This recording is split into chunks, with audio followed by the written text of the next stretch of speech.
हर हर Mahadev. Welcome to hydrogen classes.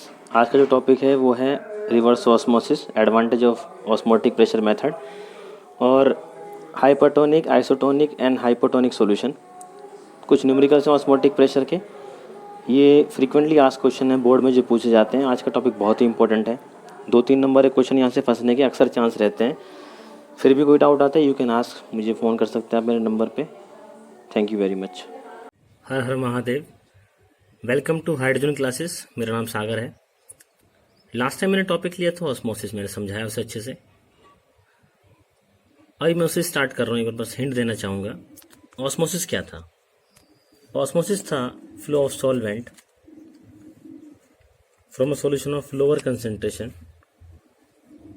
To the solution of higher concentration through semi permeable membrane SPM, और इसे room temperature पे perform किया जा सकता है। जैसे 25 डिग्री सेल्सियस मैंने लिया है।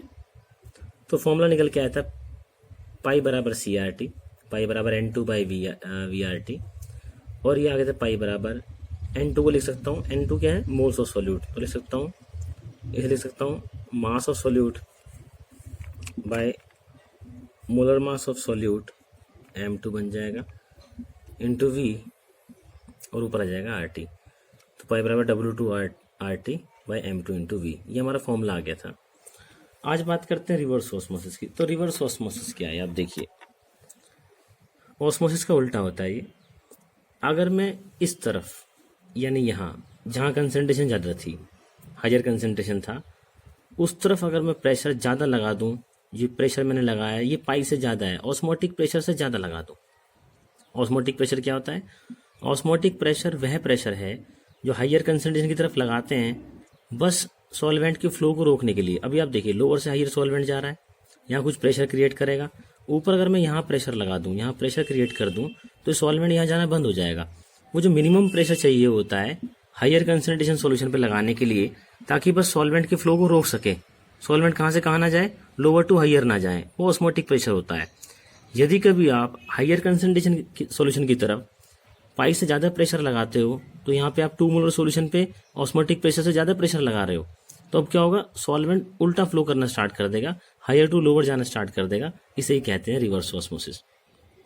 तो देखिए, when a pressure greater than osmotic pressure is applied on the solution of higher concentration, the solvent starts flowing from solution of higher concentration to the solution of lower concentration. This is called reverse osmosis.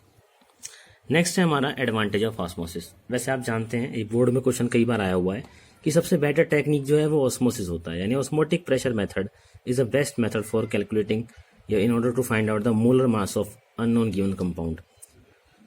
तो किसी भी compound का molar mass निकालने के लिए ये best technique है। तो एडवांटेज क्या है इसका? सबसे पहली बात कि इसे रूम टेम्परेचर पे किया जा सकता है। Elevation of boiling point, depression, freezing point, relative lowering vapour pressure, इन सब में टेम्परेचर घटाना बढ़ाना पड़ रहा था, लेकिन यहाँ पे क्या है हमारा, इसमें रूम टेम्परेचर पे एक्टिविटी कर सकते हैं, ये एडवांटेज है। दूसरा, magnitude of osmotic pressure is large even for a dilute solution. अगर सॉल्यूशन बहुत डाइल्यूट है, अगर तुम थोड़ा सा भी सॉल्यूट मिलाते हो, थोड़ा सा भी, हायर कंसंट्रेशन का मतलब वो हायर, चाहे वो जरा सी भी हायर हो, थोड़ा सा भी सॉल्यूट मिलाने पे ऑस्मोटिक प्रेशर की वैल्यू काफी बड़ी आती है, मैग्नीट्यूड बहुत लार्ज आता है। इसके विपरीत अगर एलिवेशन ऑफ बॉइलिंग पॉइंट में देखें, अगर मान लो पानी 100 पे उबल रहा था, उसमें अगर आप एक चुटकी नमक मिलाओगे या कोई और कंपाउंड मिलाओगे, तो बॉइलिंग पॉइंट बढ़ेगा, तो इतना कम बॉइलिंग पॉइंट पड़ेगा कि कई बार थर्मोमीटर से रीड ही नहीं कर पाता।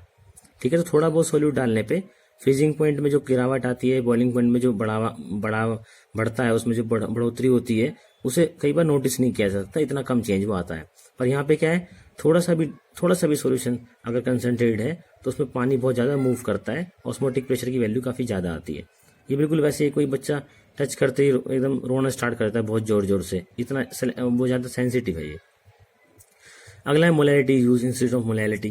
तो यहाँ मोलैरिटी यूज करा है, उसे प्रिपेयर करना ज़्यादा ईजी रहता है, अंडरस्टैंड करना भी, कैलकुलेट करना भी ज़्यादा ईजी रहता है, इसलिए यहाँ पे मोलैरिटी की, हर जगह मोलैरिटी लिया था, यहाँ पे मोलैरिटी लिया है कंसंट्रेशन में। दूसरा है molar mass of bio molecule. वो मॉलिक्यूल जैसे प्रोटीन वगैरह हमारे पास हो जाएं या कुछ पॉलीमर हो जाएं। अब प्रोटीन वगैरह क्या है, उन्हें अगर आप हीट करोगे तो वो टूट जाते हैं, फ्रीज करने पे स्ट्रक्चर चेंज हो जाएगा। तो इस तरह के बायो मॉलिक्यूल्स, जो बायो मतलब लिविंग लाइफ, तो जो बायो मॉलिक्यूल्स हैं हमारे बॉडी में जो पाए जाते हैं, या कुछ पॉलीमर्स वगैरह भी हैं जिनका मोलर मास बहुत ज़्यादा होता है और इनकी सॉलिबिलिटी बहुत पुअर होती है, तो उन सब के भी मोलर मास इससे निकाल जा सकते हैं। यानी molar mass of biomolecule which are not stable at higher temperature and polymer which have poor solubility can also भी डिटरमाइंड विद दिस मेथड। तो इसके एडवांटेज हैं। बोर्ड में 2-3 लिखने पे आपको पूरे नंबर मिल जाते हैं, फिर ही मैंने 4 यहाँ पे लिख दिए हैं। देखिए what a beautiful topic, isotonic, hypertonic and hypotonic solution. तो देखो पहले हमने एक एक्सपेरिमेंट किया, उसमें क्या लिया हमने, यहाँ आरबीसी लिया। रेस ब्रेक क्लिच इसका मतलब नहीं है, इसका मतलब होता है आरबीसी, रेड ब्लड सेल्स। तो रेड ब्लड सेल मैंने लिया आरबीसी यहाँ पे। जो ऊपर नमक का जो सोल्यूशन मैंने इसके आसपास डाला वो डाला 0.9% mass by volume NaCl solution. इसे नॉर्मल सैलाइन सोल्यूशन भी कहा जाता है। तो देखिए हुआ क्या, आरबीसी एज इट इज रहा, एज इट इज, ना तो श्रिंक करा ना स्वेल किया, ना तो ये पिचका ना ही फूला, आरबीसी एज इट इज रहा। तो यहाँ पे कहा जाएगा, इसे कहा गया isotonic solution. The two solutions having same concentration at a given temperature are isotonic solution. तो मैं कहूँगा जो 0.9% mass by volume NaCl solution है ना, वो आइसोटोनिक सोल्यूशन है। किससे? आरबीसी से। देखो इसका मतलब क्या हुआ, इसका मतलब हुआ, नोट करो इस बात को, fluid inside the blood cell is isotonic 2.9 mass percent solution of NaCl। जो इस आरबीसी के अंदर जो फ्लूइड होगा उसकी कंसंट्रेशन किसके बराबर होगी? 0.9% mass by volume NaCl solution के बराबर हो गई। अब आरबीसी में तो ये 0.9 आया, अगर आप किशमिश लेते तो हो सकता है ये 1 ग्राम आ जाता या 0.8, अलग अलग सिस्टम के लिए अलग अलग आएगा। लेकिन हर कोई सेल वगैरह या हर कोई सब्सटेंस किसी न किसी सॉल्यूशन से आइसोटोनिक होगा ज़रूर। तो यहाँ पे आप देखिए नेक्स्ट क्या था हमारा, तो आइसोटोनिक समझ गए आप, इसमें क्या था, सॉल्यूशन हैविंग सेम कंसंट्रेशन। तो आरबीसी के अंदर जो फ्लूइड है उसकी कंसंट्रेशन किसके बराबर होगी? बाहर नमक के पानी से। तो दोनों एक कंसंट्रेशन बराबर होगी, तो दोनों का ऑस्मोटिक प्रेशर बराबर हो गया। तो ना तो आरबीसी का लिक्विड बाहर आ पाएगा, ना जो पानी जो नमक का सोल्यूशन है ना वो अंदर घुस पाएगा। It will remain as it is, ऐसे का ऐसे ही यहाँ पे रह जाएगा, एज इट इज। नेक्स्ट देखिए हाइपोटोनिक क्या होते हैं। हाइपोटोनिक सॉल्यूशंस होते हैं जिनकी कंसंट्रेशन कम होती है। किससे कम होती है? जो कंपोनेंट उसके अंदर ले रखा है। जैसे आरबीसी मैंने यहाँ पे भी डाली, पर जो कंसंट्रेशन मैं यहाँ पे सॉल्यूशन की ली है, मैंने देखिए कंसंट्रेशन मैंने 0.9% मास बाय वॉल्यूम मैंने से लिया है। 0.9 पे तो आइसोटोनिक था, जब दोनों बराबर थे तो 0.9 कंसंट्रेशन क्या हुई यहाँ पे नमक के पानी की, वो कम है। 0.9 से कम कंसंट्रेशन ले रहा हूँ, जैसे 0.8 ले लूँ, 0.7 ले लूँ, 0.5 ले लूँ, 0.6 ले लूँ, कुछ भी, तो वो सारे सॉल्यूशंस क्या कहलाएंगे? हाइपोटोनिक। तो आरबीसी से उनकी कंसंट्रेशन कम है। इस केस में क्या होगा, आरबीसी की कंसंट्रेशन ज्यादा हुई, नमक के पानी कंसंट्रेशन कम है, तो पानी इसके अंदर मूव करेगा, ये स्वेल कर जाएगा, फूल जाएगा और बस्ट भी कर सकता है। तो यहाँ पे देखो क्या लिखा है, concentration of solution is less than 0.9% mass by volume, RBC will swell in such a solution. इसमें आरबीसी स्वेल कर जाएगा। तो इस तरह के सॉल्यूशन क्या कहलाएंगे? हाइपोटोनिक, यानी कि कंसंट्रेशन क्या होती है? कम होगी। अब हाइपर क्या हुआ? कई बार कहते हैं क्यों हाइपर हो रहा है, क्यों चढ़े जा रहा है? तो यहाँ पे हाइपर का मतलब क्या हो गया? हाइपर मतलब ज्यादा।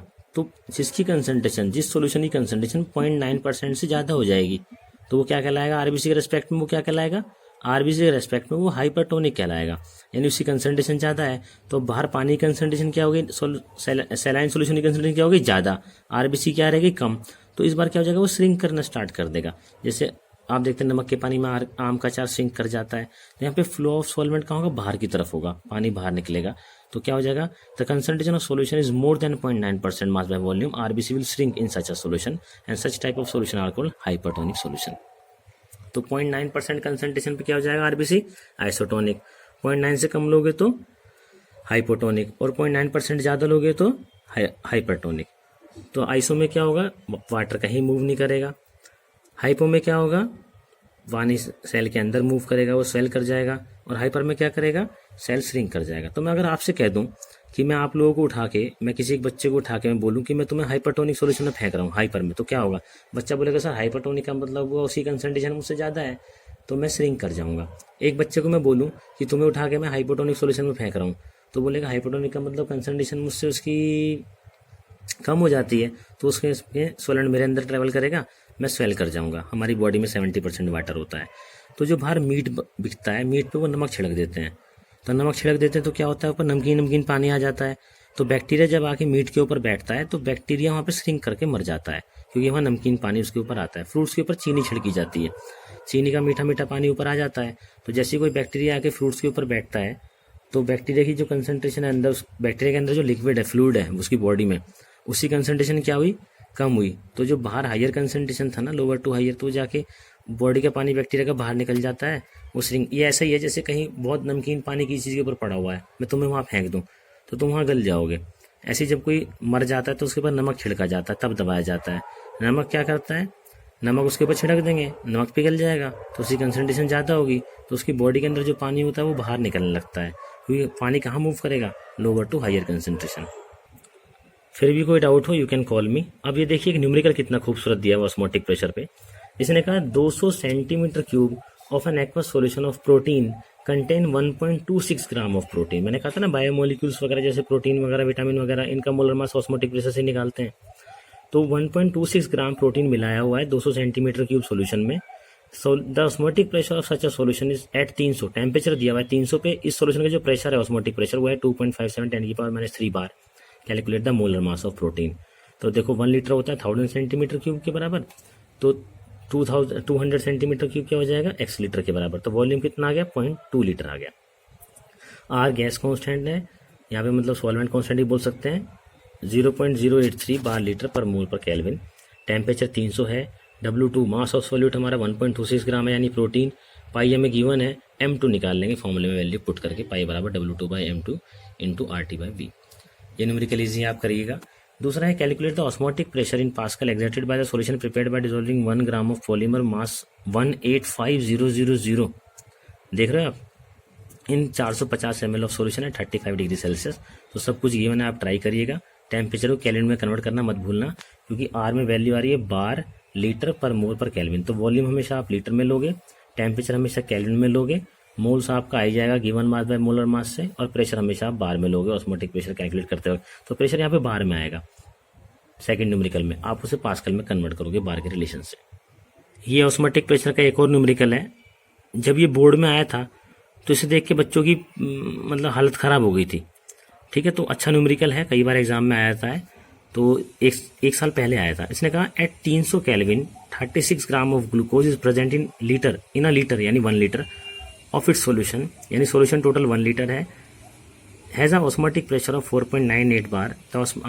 If the osmotic pressure of the solution is 1.52 at the same temperature what would be the concentration.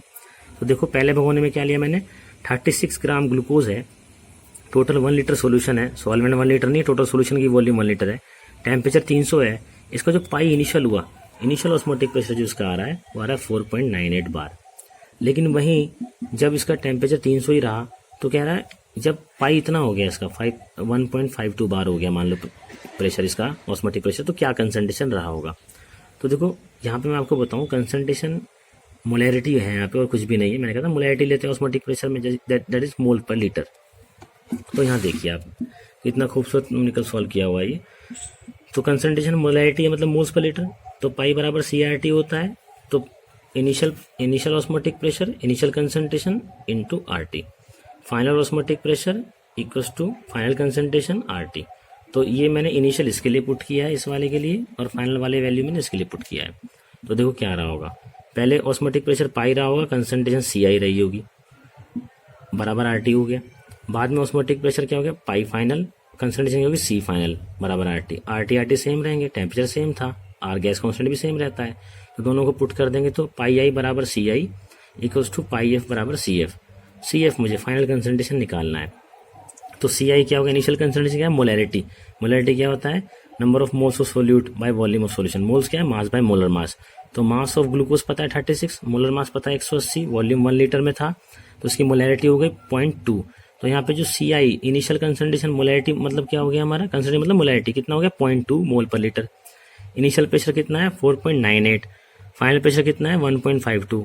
तो फाइनल कंसंट्रेशन निकालना था, तो CF आ जाएगा हमारा 0.061 मोल पर litre. Thank you very much. कल मैं इसमें न्यूमेरिकल्स लूँगा डिप्रेशन इन फ्रीजिंग पॉइंट के, और लास्ट टॉपिक लूँगा वांट ऑफ फैक्टर, उसके बाद हमारा चैप्टर खत्म हो जाएगा। Thank you.